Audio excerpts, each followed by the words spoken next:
Bien qu'étant un organe doué d'automatisme, le cœur est parcouru de fibres nerveuses appartenant au système nerveux autonome, dont l'une des missions est de réguler sa fréquence de battement de façon non volontaire. Il est composé de deux systèmes antagonistes mais complémentaires. Le système nerveux sympathique, qui est cardio-accélérateur, son activité provoquant l'accélération de la fréquence cardiaque, et le système nerveux parasympathique, qui lui est cardiomodérateur. L'activité de ces systèmes n'est jamais nulle. Elle permet une régulation constante de la pression artérielle et de la fréquence cardiaque, dont la valeur moyenne est d'environ 70 à 75 battements par minute. La régulation de la fréquence cardiaque est un dialogue permanent qui s'établit entre la région du cœur et la base du cerveau par l'intermédiaire d'un circuit de fibres nerveuses. Des récepteurs sensoriels, appelés barorécepteurs, sensibles aux variations de la pression artérielle, sont situés au niveau du sinus carotidien et de la crosse aortique.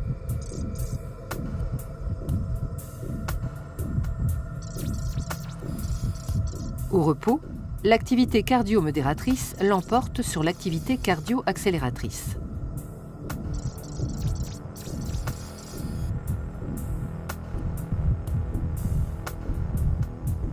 Dans le cas d'une augmentation de la pression artérielle, les barorécepteurs sont stimulés, ce qui se traduit par une augmentation de la fréquence des signaux nerveux transmis par les nerfs de Hering et de Sion vers un centre nerveux bulbaire situé dans le bulbe rachidien, au-dessus de la moelle épinière.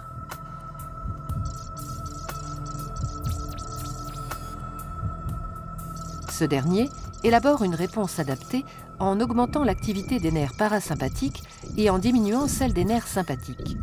Le ralentissement du cœur se fait par la libération d'un neurotransmetteur, l'acétylcholine, sécrété par le système nerveux parasympathique.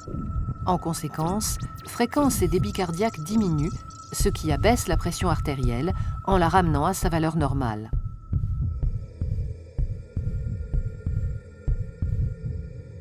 En cas de diminution de la pression artérielle, le mécanisme inverse se met en place.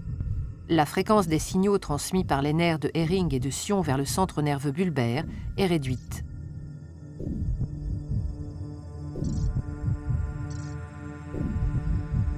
Ce centre diminue l'activité des nerfs parasympathiques et stimule les nerfs sympathiques cardio-accélérateurs qui libèrent un autre neurotransmetteur, la noradrénaline, provoquant accélération de la fréquence cardiaque et augmentation de la pression artérielle.